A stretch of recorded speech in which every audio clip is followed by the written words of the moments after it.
The following are excerpts from interviews with today's pioneers, forest farmers who are cultivating high-value specialty crops under the protection of a forest canopy that has been modified to provide the correct shade level.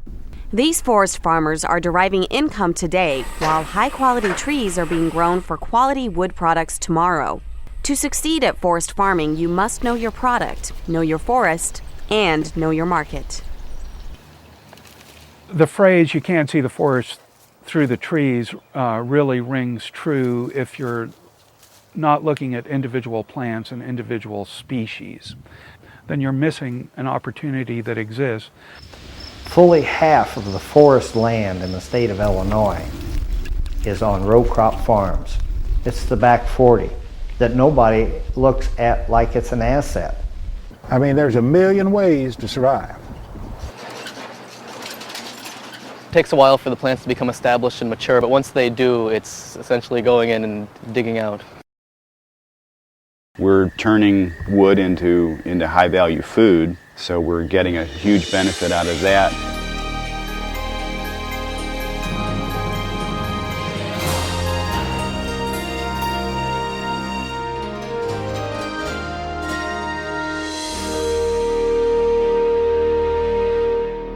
Depending on the species, I can go in after a commercial harvest, take what they have left.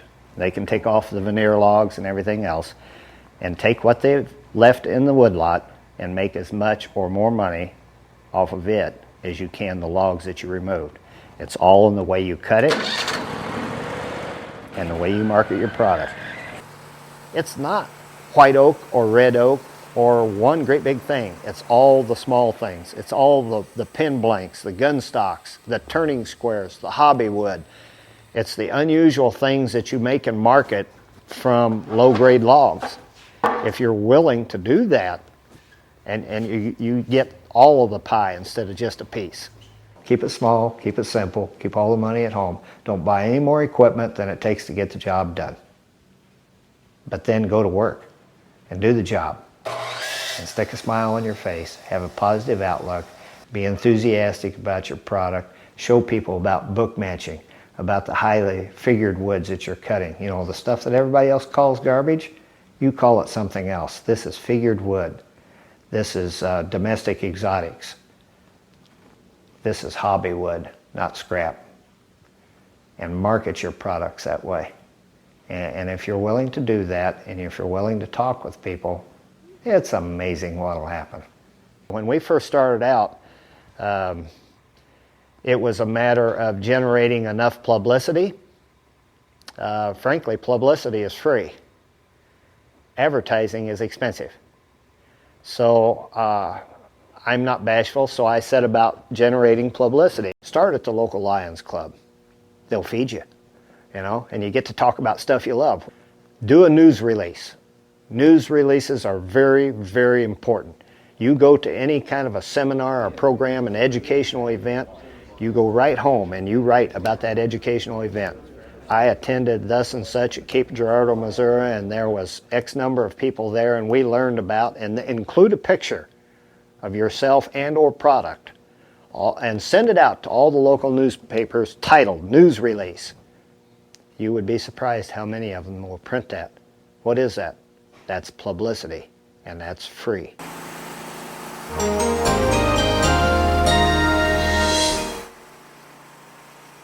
One of the keys to success here at Elixir Farm is diversity of the economic base.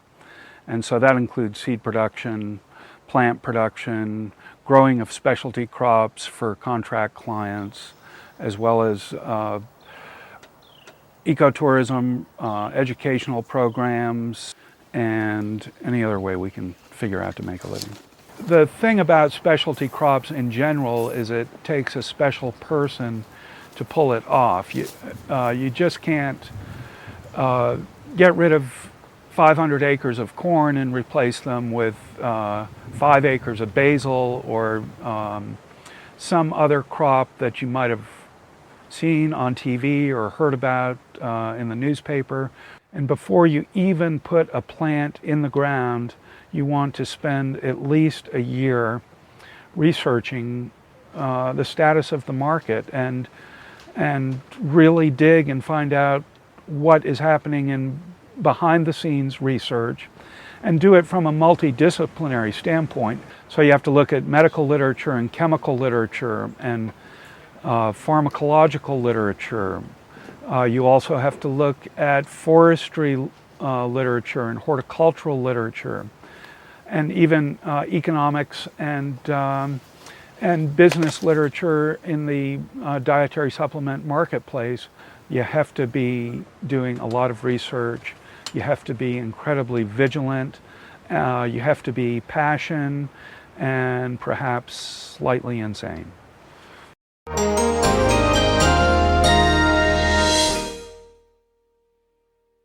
This is an interesting piece of property.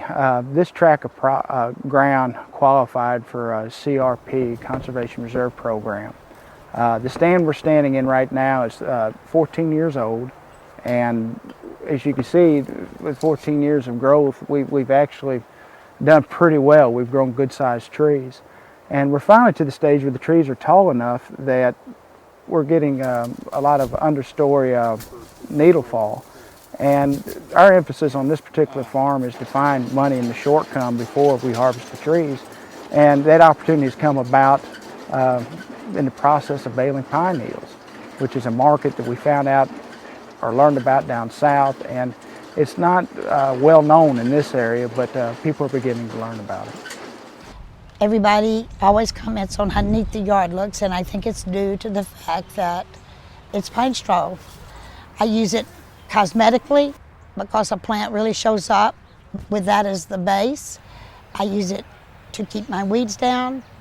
I use it to feed my azaleas because it's high in acid and they like that very much.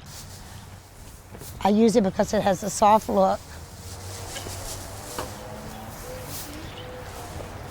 You get one lady out of 20 to start bedding with pine needles, in 3 years you got all 20 of them. Because her azaleas will get brighter, that slight acidity pop, they're all adding muriatic acid and all that to their ground. All they got to do is put that on her, and it works. And we sell probably 1,500 bales a year to people that come to this place here in pickup trucks, buying 25, 30 bales at a time. If you can get past the first 10 years, you can, in this area, our experience has, you can begin to turn enough money to keep up with basic land payments and some revenue. I'm not going to tell you it's an easy way to get rich, because everything we do is very labor intensive, and there are a lot of hardships that we've endured, but it's been a very rewarding experience, and it's been a learning experience.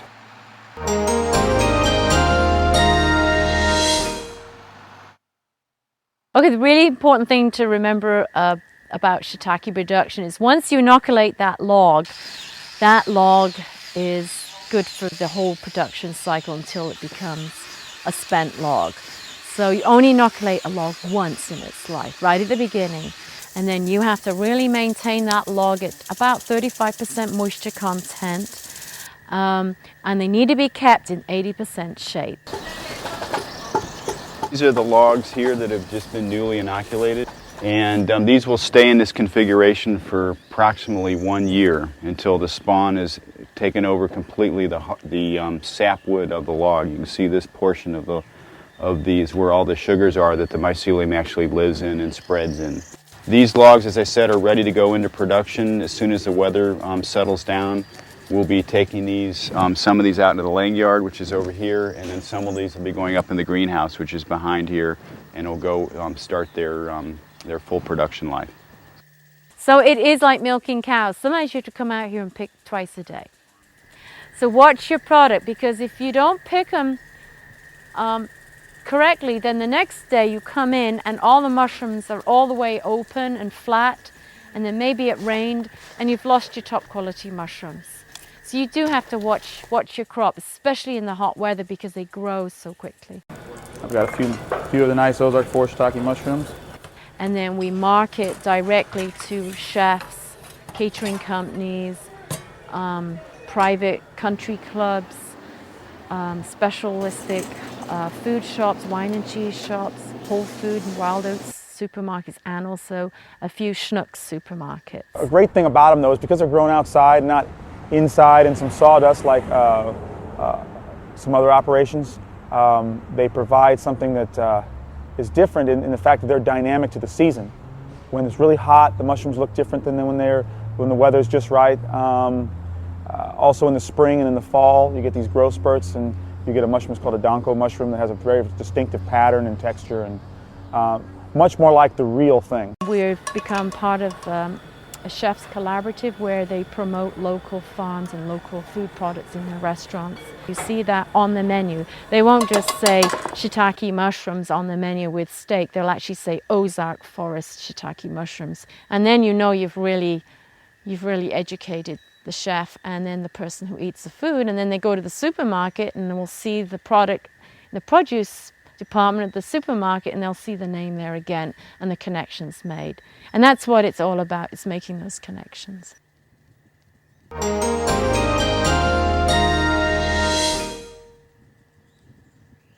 Everybody was gardening, so it was just fun to walk the neighborhood and see who was doing what. And one day on a lamppost there was a flyer saying, "Come Saturday, 8 a.m., plant sale." And we got there and it was John Marlin's house, and then to discover that he was turning the money over and his children had been working with him and it would go to their school activities was really wonderful.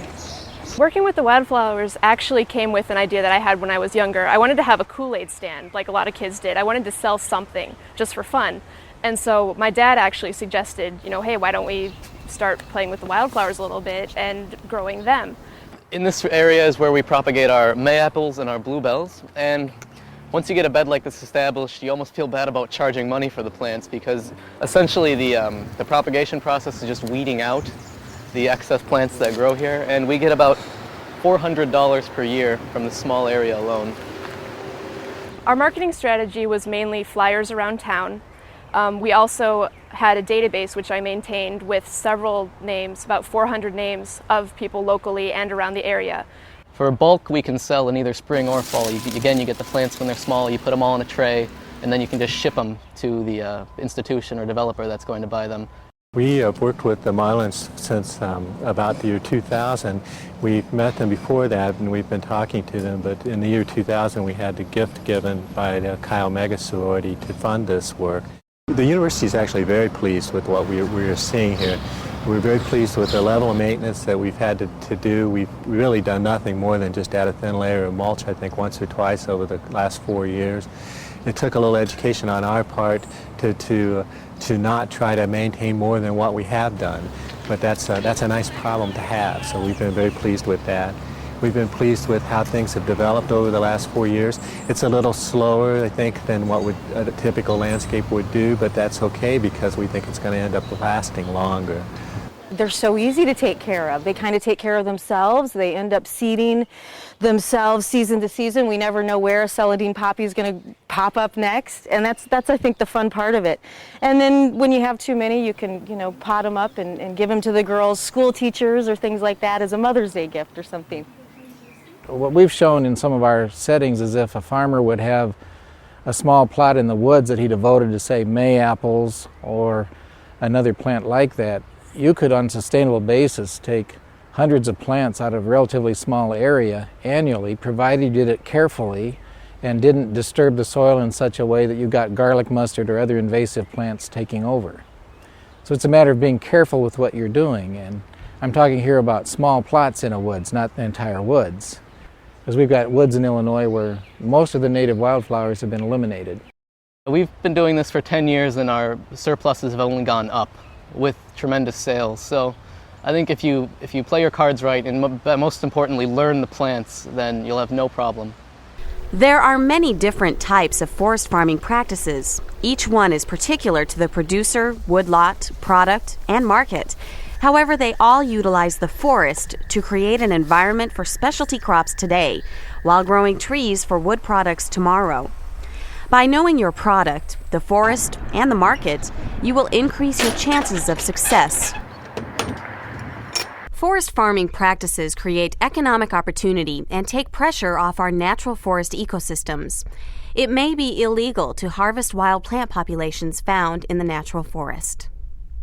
For more information about forest farming and other agroforestry practices, contact the University of Missouri Center for Agroforestry. This video was made by the University of Missouri Center for Agroforestry within the College of Agriculture, Food, and Natural Resources.